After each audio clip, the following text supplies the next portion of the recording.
Well, good morning. Well, good morning. Morning, team. Ashley, it's great to have you with us this morning as our guest preacher.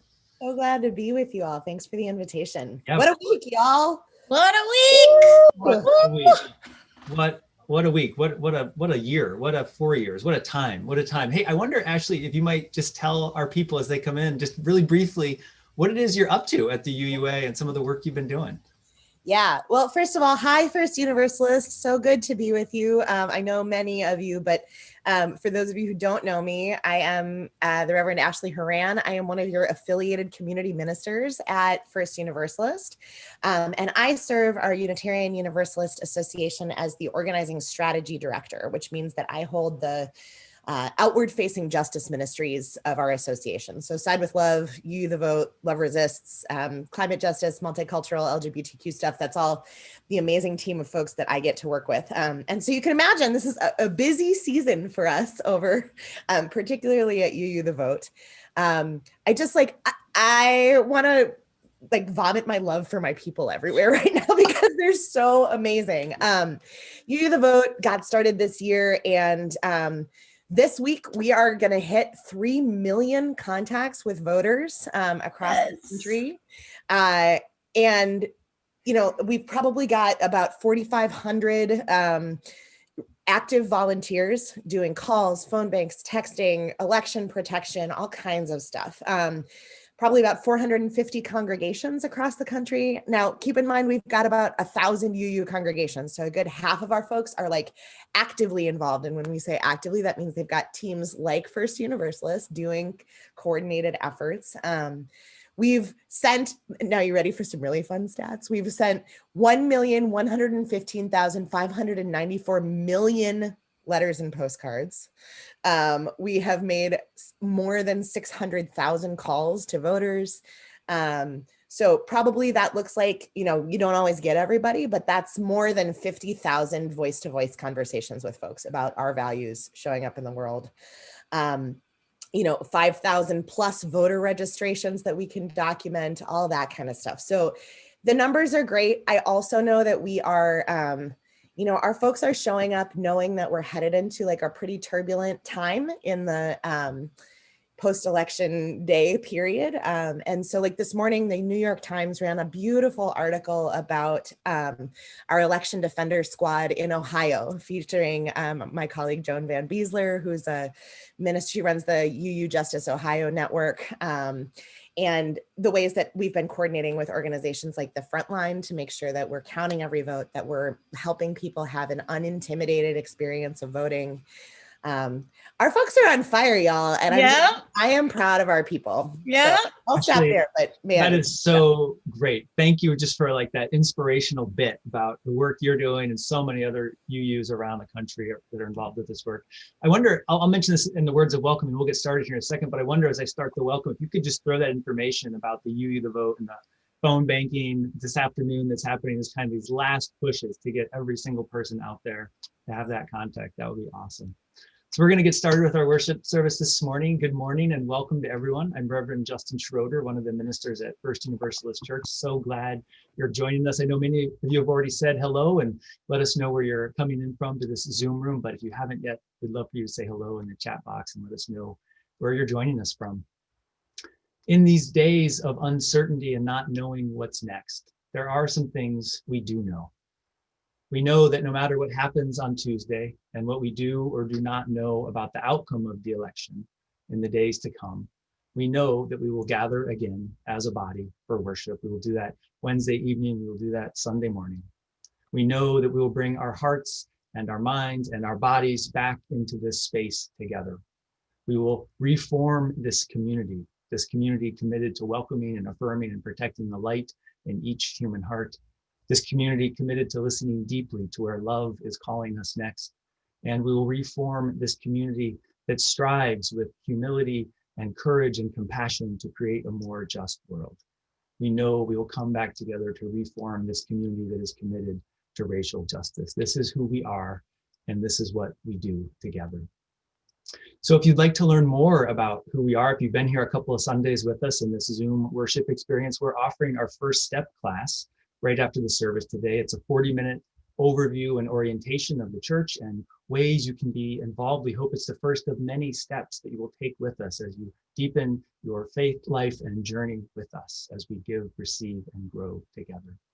And during this election week, I want to highlight some of what we're offering, the ways that we are inviting you to take care of your spirits during this tumultuous time. On Tuesday, November 3rd, we're holding 3 brief Zoom services, about 20 minutes long. There'll be one at 10 in the morning, 2 in the afternoon, and then 7 p.m. on Tuesday, November 3rd. These will be short places to anchor in, to ground in. The focus will be on a spiritual practice or a technique to just find and keep your balance in a challenging time.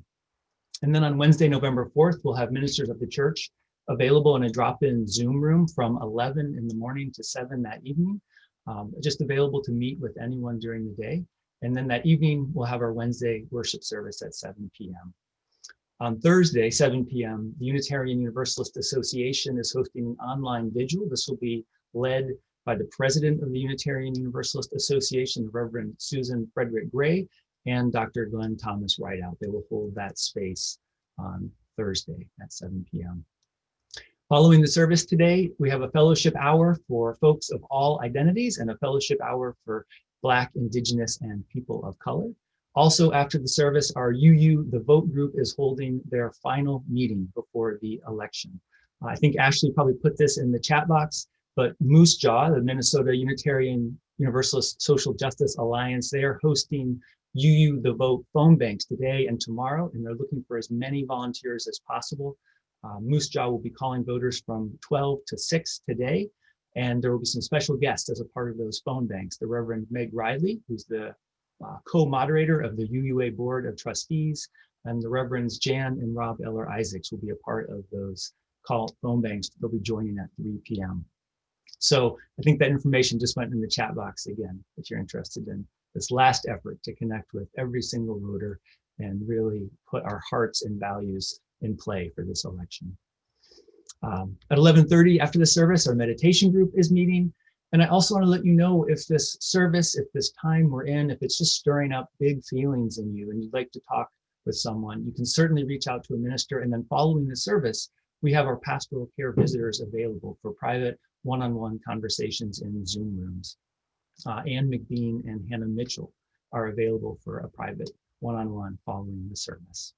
We're also offering kindergarten through 9th grade religious education after service today, as well as a number of gatherings for our 9th through 12th graders. There's a Black, Indigenous, people of color, multiracial youth group, a new youth group just starting up. It's Youth Navigating Masculinity, and a youth-led social justice organizing team. You can check your email or the Liberal or the website for ways to participate and get your family registered for these classes.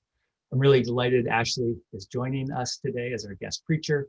She's as she said earlier, she's the organizing strategy director of the Unitarian Universalist Association, where she leads the teams really doing the outward facing justice work of the association, including UU The Vote, Side with Love, and Love Resists. Ashley lives in Minneapolis with her partner, Reverend Karen Hutt, and their children. So welcome, Ashley, and welcome all of you. As we come into this place, bringing our bodies and spirits and minds together, I want to invite you just to take a deep, deep breath with me.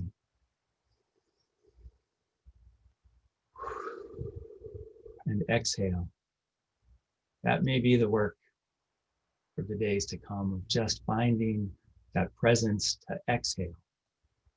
And then take another deep breath to come into the moment and to exhale again with some degree of awareness that we are here. We are not alone. We are together.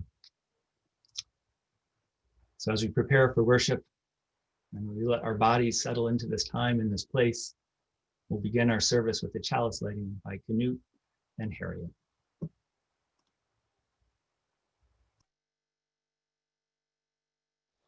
Please join me for the words of the lighting of the chalice. Love is the spirit of this church, and service is its law. This is our great covenant, to dwell together in peace, to seek the truth in love, and to help one another.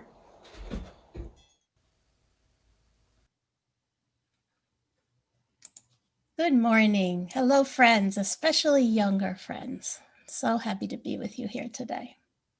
Today is a very special day for me, and I want to share it with you. Today is the first day of a 2-day ritual called Dia de los Muertos in Mexico. You've probably seen some decorations in stores. You've probably heard about Dia de los Muertos because it's pretty popular these days. And perhaps some of you have even seen the movie Coco, which is also about Dia de los Muertos. And if you haven't, I recommend it. It's lovely, it's respectful, it's a really good tribute to the tradition of Dia de los Muertos. And for those of us who are Mexican, it has some really funny insider jokes. The movie is about a young boy, Miguel, who wants to be a singer and who falls into the land of the spirits. And he has all of these adventures trying to get back to his life. And along the way, he gets to meet his ancestors and he has to figure out his relationship with them. Those of you who have seen this movie will remember that one of the key pacts we make with our ancestors is that we must place their photograph on the ofrenda, the altar that we create for Dia de los Muertos. You can see our family's ofrenda right here over my shoulder under the tree. That's our ofrenda. The photographs on the altar keep our ancestors' memory alive, but it's also the passport that allows them to come visit us for these few days where the veil is thin and the worlds can touch. So I want to share with you a picture of my ancestors. Let me see if I can make sure that I'm showing it properly.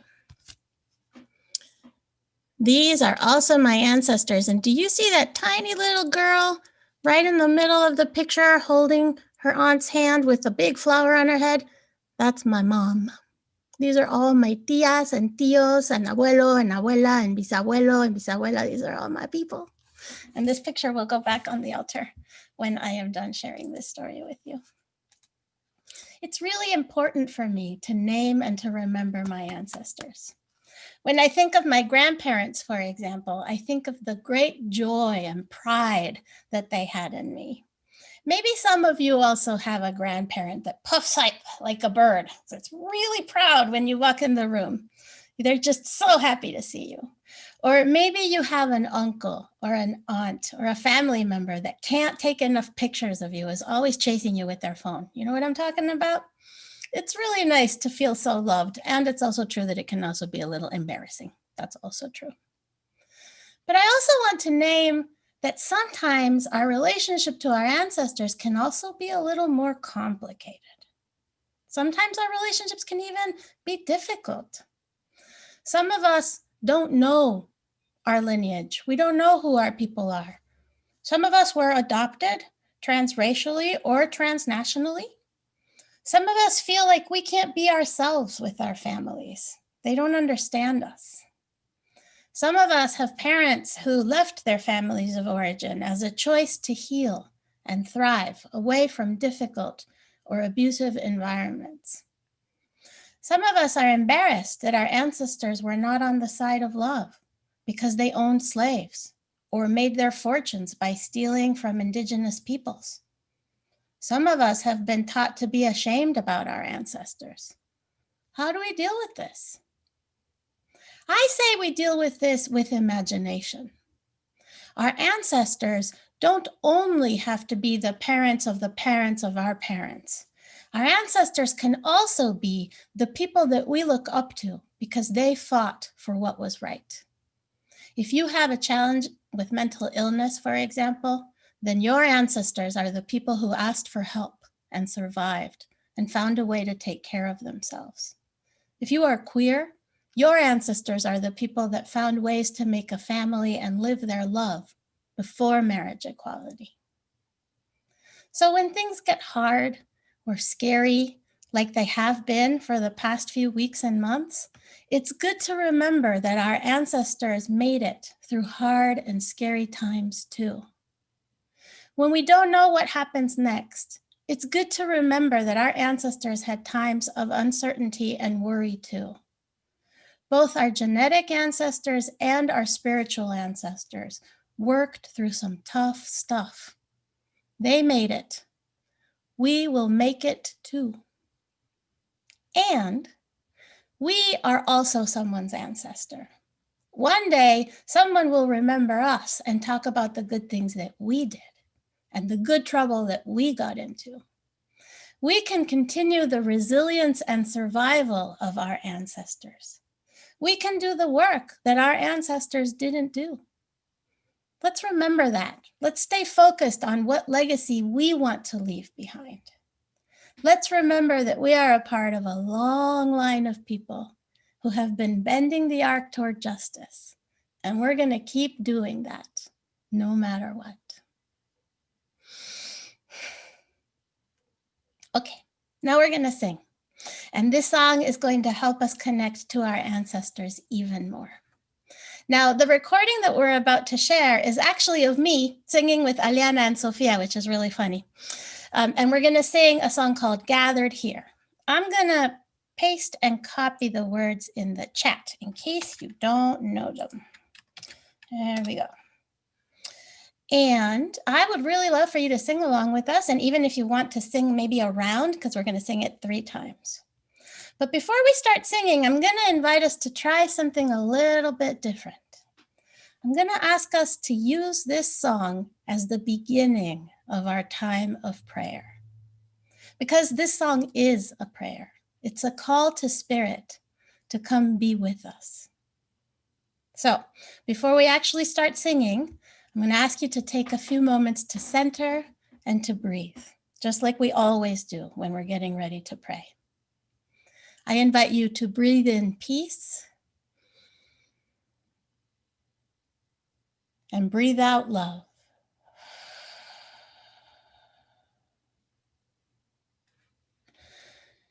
Peace.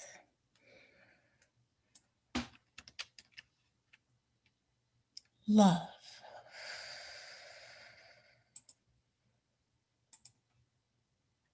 One more time. Peace.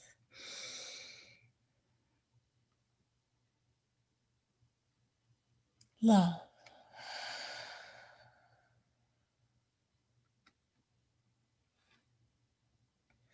Thank you. And thank you, Justin. I see that I only shared the song with the panelists. That's not very helpful. I appreciate you sharing it with everyone else. All right. One more deep breath.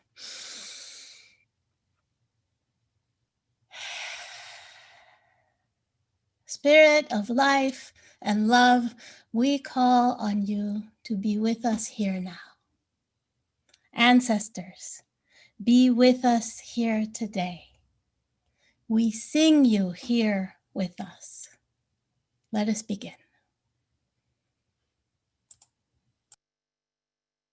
Gathered here in the mystery of the hour, gathered here in one strong body, gathered here in the struggle and the power, Spirit, draw near. Gathered here in the mystery of the hour, gathered here in one strong body, gathered here in the struggle and the power, Spirit, draw near.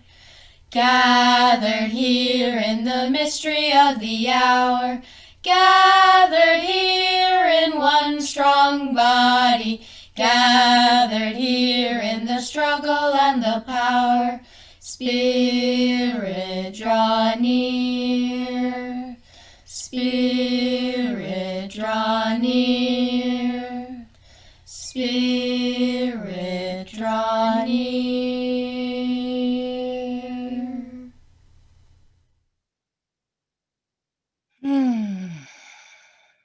Thank you, friends. Thank you for your help in calling Spirit near. We need Spirit these days.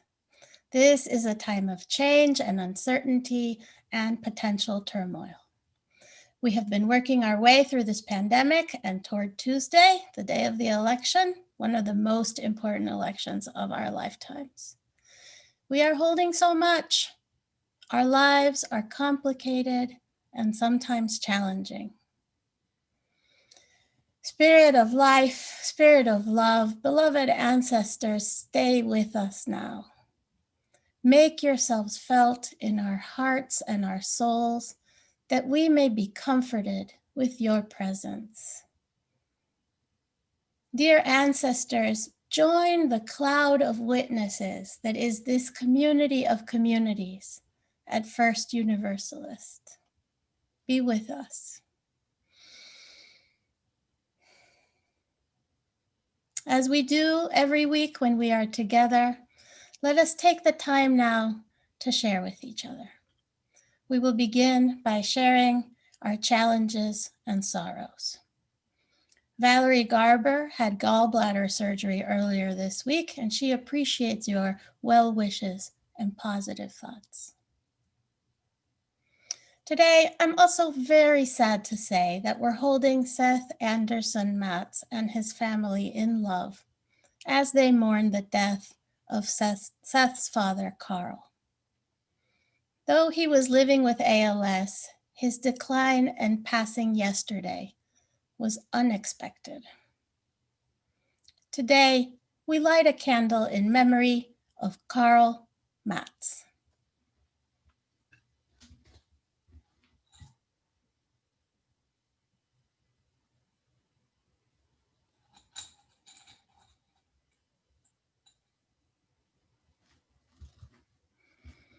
May his light and life shine in us all. We're holding you in our hearts, Seth. I'm so sorry for your loss.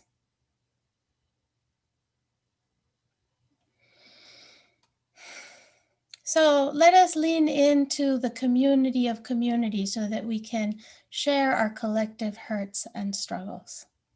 Let us take a moment to share the sadness and the challenges that we're holding. What is hard or sorrowful in your life? Please share with us in the chat, or speak it out loud in your home, or name it quietly in your heart. We hold our struggles together, and because we hold them together, they are easier to hold. What can we help you hold today? Unexpected loss, anxiety, voter suppression, fear for democracy, the whole earth, having to cancel holiday plans, worried that a war will begin, and family members who are deployed might have to fight, divisiveness. Oh, kitty, I'm so sorry your kitty, Tiger, passed away. Yeah, burnout and moving across the country and being homesick and apathy and just so much. We're holding so much. Yes, thank you for sharing. Thank you for holding it together. That is what we do here. It makes it easier, doesn't it? Waiting for test results, fear for the soul of our country, fear for the future. Yeah, we're holding so much. These things and more unspoken challenges are part of what life is for us right now. Let's take a couple of deep breaths to feel the truth of that.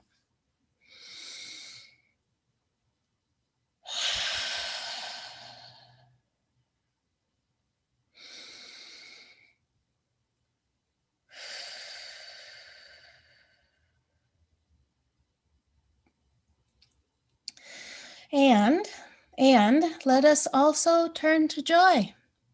Let us remember that joy and woe are woven fine, and that the well that is dug with our grief and pain can later be filled with joy and delight. As we increase our capacity for what is difficult, so do we also increase our capacity for the good and the magical.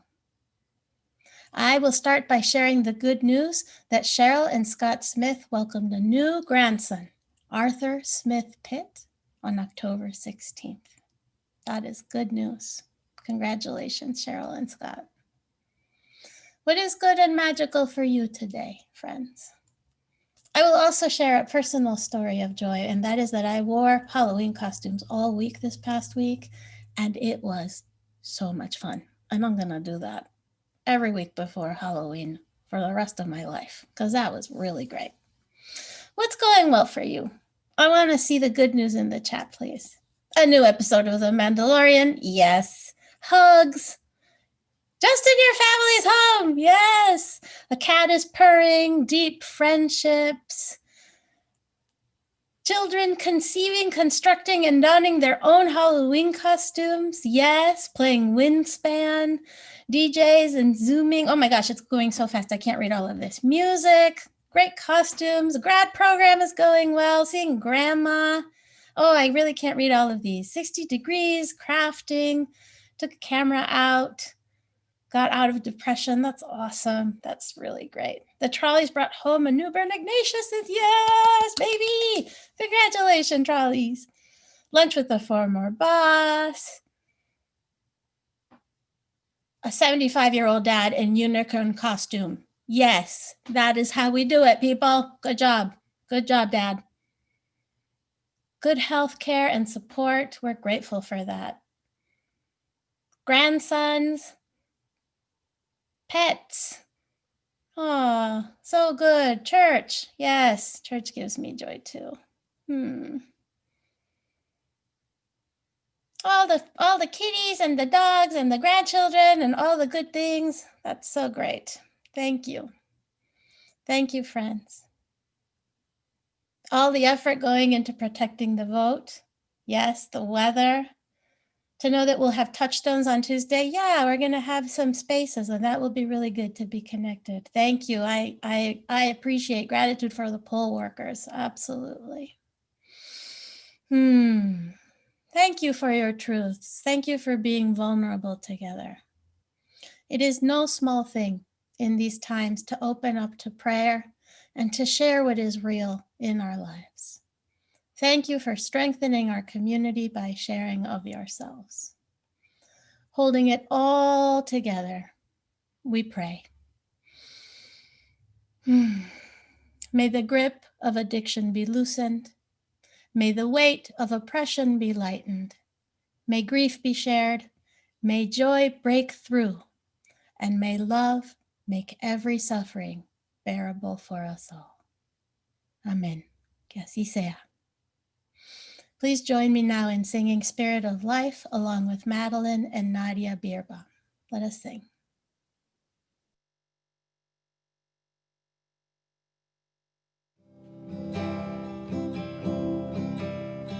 Spirit of life, come unto me. Sing in my heart all the stirrings of compassion. Blow in the wind, rise in the sea, move in the hand, giving life the shape of justice. Roots hold me close, wings set me free. Spirit of life, come to me, come to me. Good morning, beloveds. So I'm going to ask everybody, do you have any cash on you or nearby?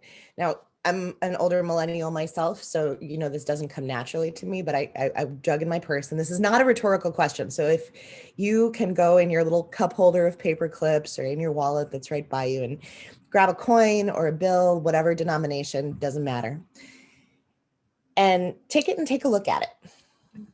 So no matter what denomination you have, it's going to have three things on it.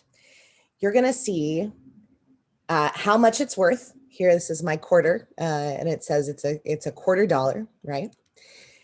You're going to see the words United States of America up there at the top. And then somewhere on it, on my quarter, it's here on the head side, it will say, "In God we trust." In God we trust. Isn't that curious? On every single piece of currency in the United States. Now, of course, there's a story that goes with that. So in January of 1861, Abraham Lincoln was inaugurated as the 16th president of the United States. And then just a few months into his first term, the long-standing tensions over slavery boiled over, and the southern states seceded from the Union, beginning the American Civil War. It was in the midst of that explosive context that President Lincoln appointed Salmon P. Chase as the Secretary of the Treasury. Mr. Chase had recently actually gone up against President Lincoln for the nomination for the presidency in the newly formed Republican Party, and he had lost. But before that, he had served as the governor of Ohio, as a United States senator, and also as a prominent lawyer who is nicknamed the Attorney General for Fugitive Slaves because of his long record of defending enslaved people and abolitionists. Now, shortly after Mr. Chase began his service as Treasury Secretary, he received a letter. And it went, "Dear Sir, you are about to submit your annual report to the Congress respecting the affairs of the national finances. One fact touching our currency has hitherto been seriously overlooked. I mean the recognition of the Almighty God on some form on our coins." Now, the letter goes on to make several very specific and very mansplaining suggestions, if you ask me, about which words to use and where to place them on the currency. But then it concludes, "This would make a beautiful coin to which no possible citizen could object. This would relieve us from the ignominy of heathenism. This would place us openly under the divine protection which we have personally claimed. From my heart, I have felt our national shame in disowning God as not the least of our present national disasters. Yours sincerely, Reverend M.R. Watkinson, Minister of the Gospel, Ridleyville, Pennsylvania." So within a week, Secretary Chase wrote to the director of the National Mint, and he said, "No nation can be strong except in the strength of God, or safe except in his defense. The trust of our people in God should be declared on our national coins. You will cause a device to be prepared without unnecessary delay, with a motto expressing in the fewest and tersest words possible this national recognition." So by 1864, the words "In God we trust" first appeared on the 2-cent coin. In the subsequent times, Salmon P. Chase established the national banking system and a standardized system of currency. And all the denominations of currency from that point forward till today had those words, "In God we trust," on them. And the system that he established was what allowed the North to finance their crusade to win the Civil War. Now, this story is striking to me not because of how clearly it points to the very sticky relationship between church and state in this nation. There's no question that religion, money, and patriotism have always been closely intertwined here. And in fact, we could argue that Christian supremacy and capitalism, ethno-nationalism, and white supremacy were the 4 horsemen of the apocalypse that brought forth the Civil War in 1861, just as they are now again rising and riding together to threaten whatever progress we have made toward democracy and freedom as a union, imperfect as we may be. But what is striking to me is how simply this story points toward our human yearning for certainty and for trust in the midst of upheaval and chaos. The writer of that letter, he says, "We're at war. We can't trust our fellow citizens. We might die in battle. The country is on the brink of destruction. But at least, we can put our trust in God, to whom we can pray for a reunited nation. Remind us of that each time we buy our bread or pay our debts." Trust in God, trust in country. I wish sometimes that I had Reverend Watkinson's faith. Lately, I have found myself sitting with the ghosts of the ancestors who witnessed this country splinter into civil war 160 years ago. Perhaps it's because the veil is thin. Perhaps it's because we are in a moment when it is very hard not to connect ourselves with the struggles of those who've come before.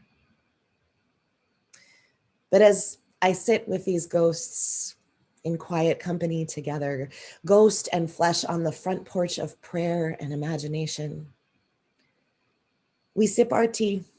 We speak of these strange times then and now, not so very different.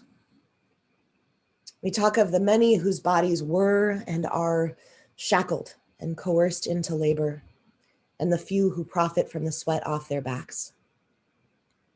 Those who yearn for the creation of a new future in which all of us are safe and well and free, and those who fear that there's not enough to go around and are ready to fight to defend their own little share. We speak of those who've never fallen for the myth of the American dream, those who think we might someday still make it a reality, and those who would go back to a nostalgic past in which this nation was somehow great. Ghost and flesh, we name our fear, our rage, our hope, our incredulity, our weariness, looking around us as both collapse and resurrection seem equally possible. Flesh to ghost in the confessional space of these imagined front porch conversations, I admit out loud that in this swirling chaos, I can't place my trust in either God or country. I hear them murmur and chuckle, and they sigh and say, neither could we. And of course, then the conversation turns to the God and the country in which we do not trust, do not believe.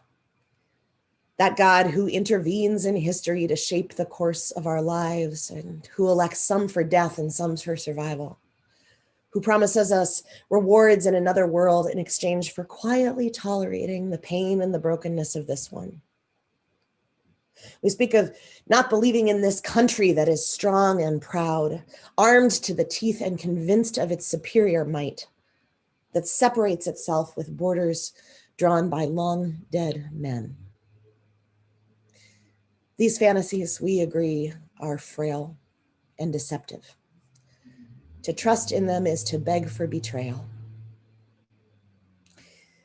And then we pause, the ancestors and I, with the silence thick around us.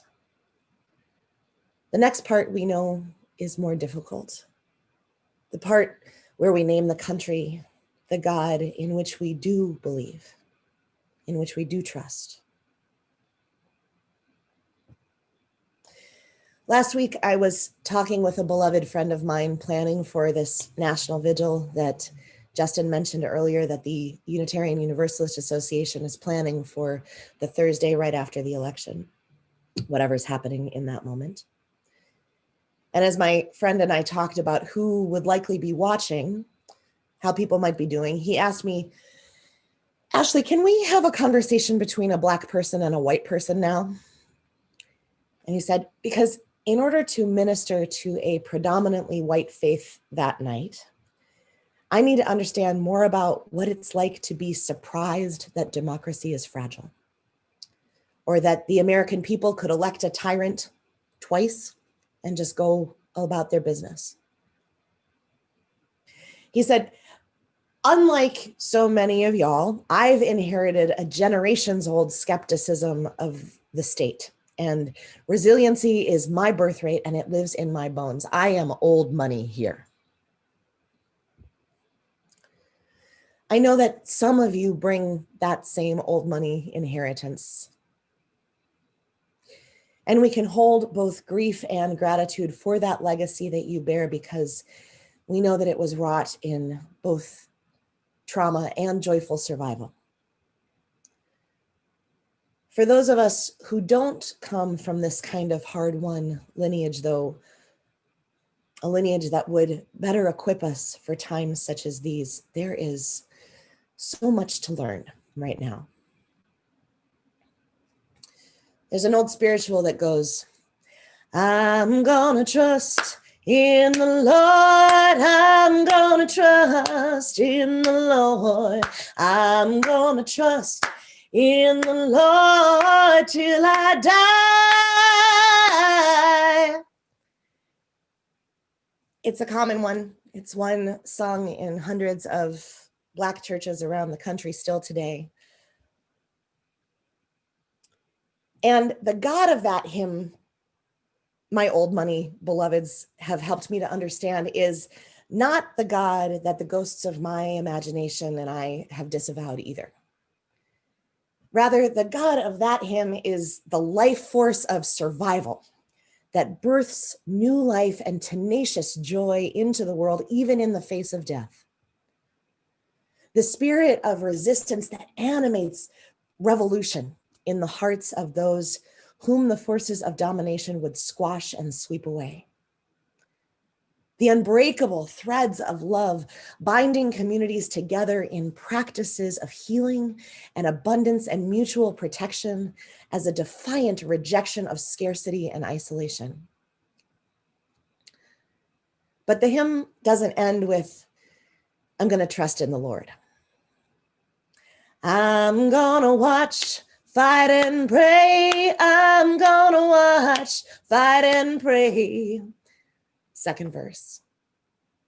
I'm gonna treat everybody right. I'm gonna treat everybody right. And the final verse. I'm gonna stay on the battlefield. I'm gonna stay on the battlefield. I'm gonna stay on the battlefield. I'm gonna watch, fight, and pray. I am gonna treat everybody right till I die, because this theology declares that we are the embodiment of God. So we cannot sit by waiting for salvation from above. No, because we are a part of a cycle responding to the exquisite beauty of this life by gratefully harvesting its gifts and fiercely resisting anything or anyone that would hoard them away for the few rather than spreading them around for the many. In that God, I trust. In my role as the organizing strategy director at the Unitarian Universalist Association, as Justin said earlier, I lead the team that holds the outward-facing justice ministries of our denomination: Side with Love, Love Resists, Climate Justice, LGBTQ, Multicultural Ministries, and of course, this year, UU the Vote.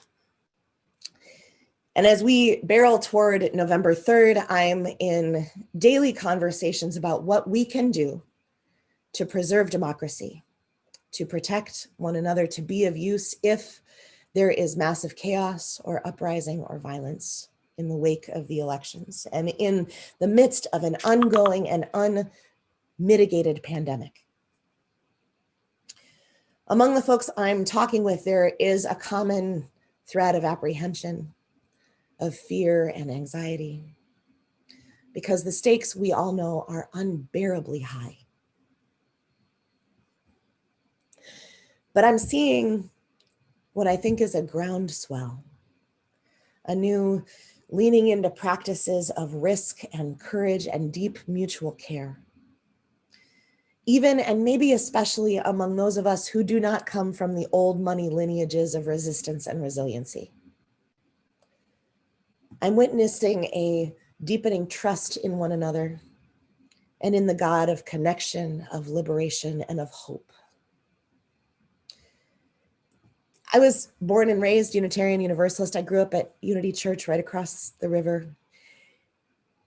And I've always believed in the power and the potential of this faith. But this year, it has astonished me to watch thousands of volunteers and hundreds of UU congregations in all 50 states form these teams, combating voter suppression, mobilizing voters, having these deep values-based conversations about the issues, and then also providing spiritual sustenance as we engage in the collective spiritual practice of fighting for democracy and liberation. I am so proud to tell you all that our Unitarian Universalist kin, including many of you, have contacted 3 million voters this year.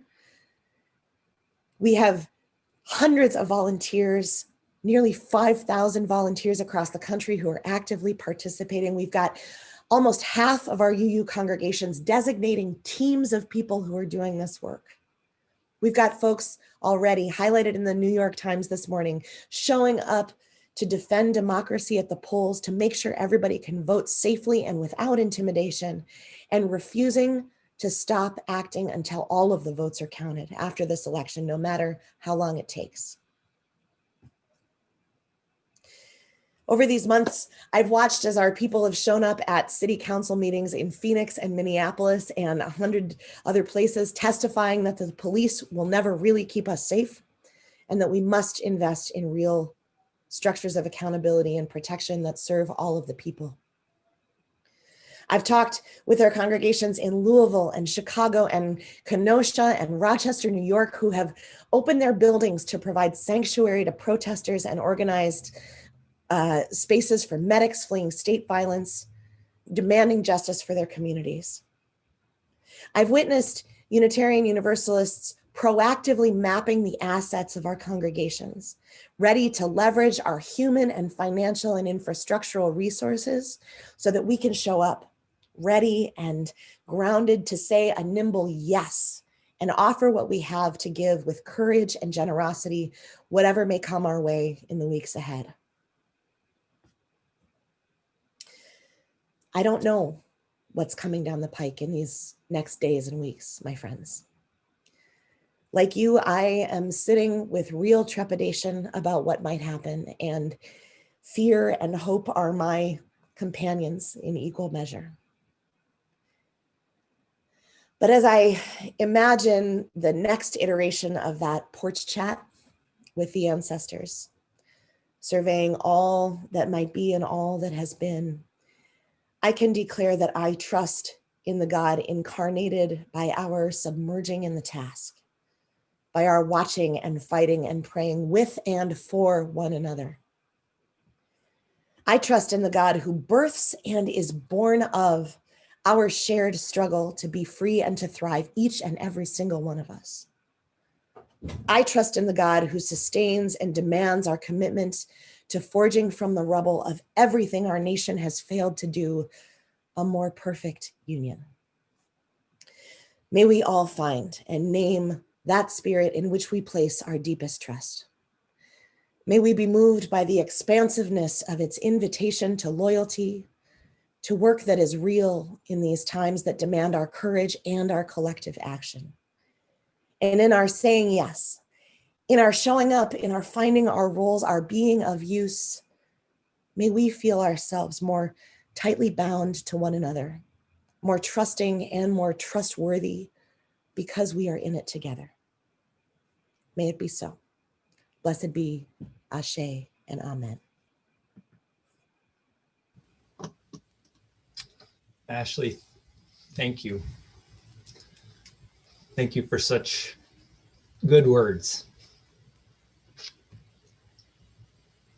in this time when I think all of us have fear and hope as our sidecar companions. I appreciate deeply your words and your reminding us that the God that maybe we can lean into is that God of liberation and connection and hope, that is in some ways the fiber of our democratic experiment, the place we can lean into even more strongly in these coming days. So thank you, Ashley, for those words. Thank you for the reminder of those conversations, those ancestors that have come before. And Julika, thank you as well. We are not alone in this moment. There are so many among us, so many in that cloud of witnesses that have faced even more terrifying moments than this and have found a way through. So I thank you for those words. Friends, today our offering will be a 50-50 split between First Universalist Church and Black Lives of Unitarian Universalism, an organization that is working for liberation and connection and hope among Black Unitarian Universalists, but really among all of us in this Unitarian Universalist faith community. Blue, Black Lives of Unitarian Universalism, was formed in 2015 as a group of Black UUs came together out of a need for spiritual connection and commitment to creating a more just and loving world for Black people. Blue strives to be a dynamic, nimble, and responsive group of loving and fierce Black Unitarian Universalists in the world, committed to supporting Black Unitarian Universalists, increasing power and capacity as Black UUs, and justice making and liberation through our faith. Lena K. Gardner is the executive director of Blue, is a member of First Universalist Church, and it is a joy and an honor to support Blue today. I invite you to be as generous as you are able to be, and if a financial gift is not possible for you today, if you are struggling in some way, financially, spiritually, whatever it might be, know that we are here for you. If you are struggling financially, our emergency fund is supported from gifts from the congregation to help with needs such as housing or medical bills or groceries or whatever it might be. Let us know if you need that support. We are here for one another. So whatever it is you give today, whether it's a financial gift or simply a blessing, it will support Black Lives of Unitarian Universalism. There's a number of ways you can give. Those are on your screen. You can text to give, you can give online, you can write a check to the church. And if you're unable to give, simply a blessing for this work that Blue does is a wonderful gift that you can offer. We thank you for your support. As we give and receive our offering this morning, we invite you to sing along with Amy K. Bryant, our artist in residence, and Franco Holder, our pianist, as they lead us in There Is More Love.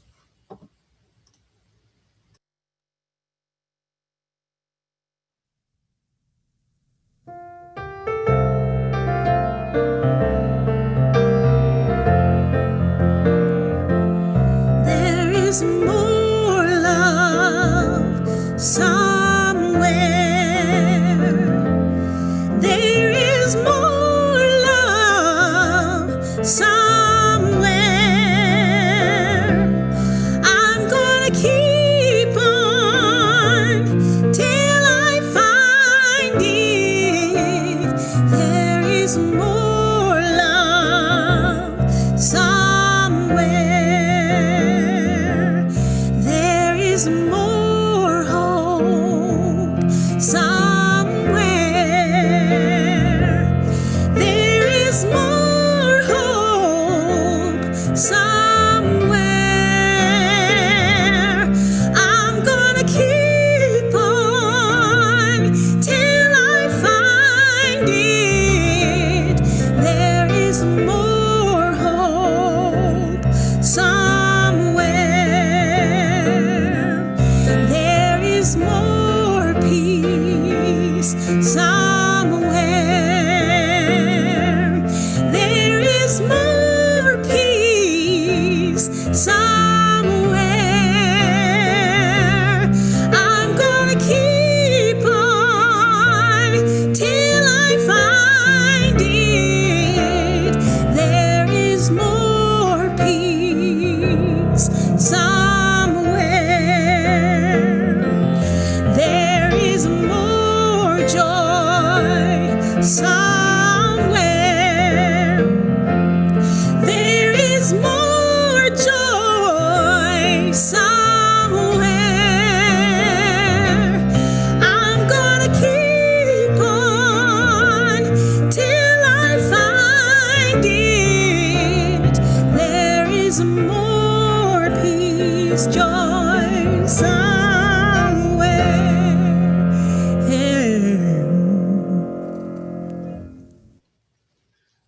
Thank you, Amy and Franco. Beloveds, dear ones on YouTube, on Zoom, listening in on your phones who will hear this sermon tomorrow or later today, Sunday. Beloveds, we are in a threshold time, a time of uncertainty, a time of confusion, a time of chaos, a time of immense possibility. It is also a time of deep knowing what anchors us, knowing what holds us, knowing what grounds us. A time of knowing that together we are striving to live out our faith, to create the beloved community. And so at the end of our service, At the end of our service, may these words wrap around your heart and soul.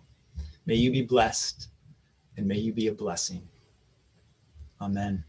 Let us sing together, Go Now in Peace.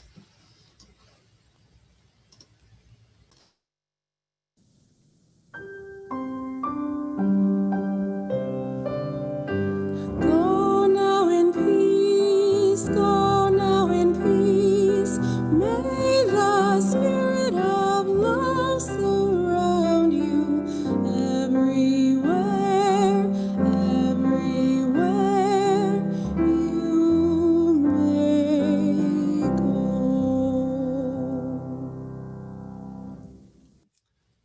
Friends, don't forget all that is happening after the service today and all that is happening this week. The ways to anchor and nurture and tend to your spirit as we move through this challenging time. As we extinguish the flame of our chalice, we do not extinguish the flame in our hearts. May that flame burn brightly. As we end our service, I invite you to share in the chat box, I carry the flame.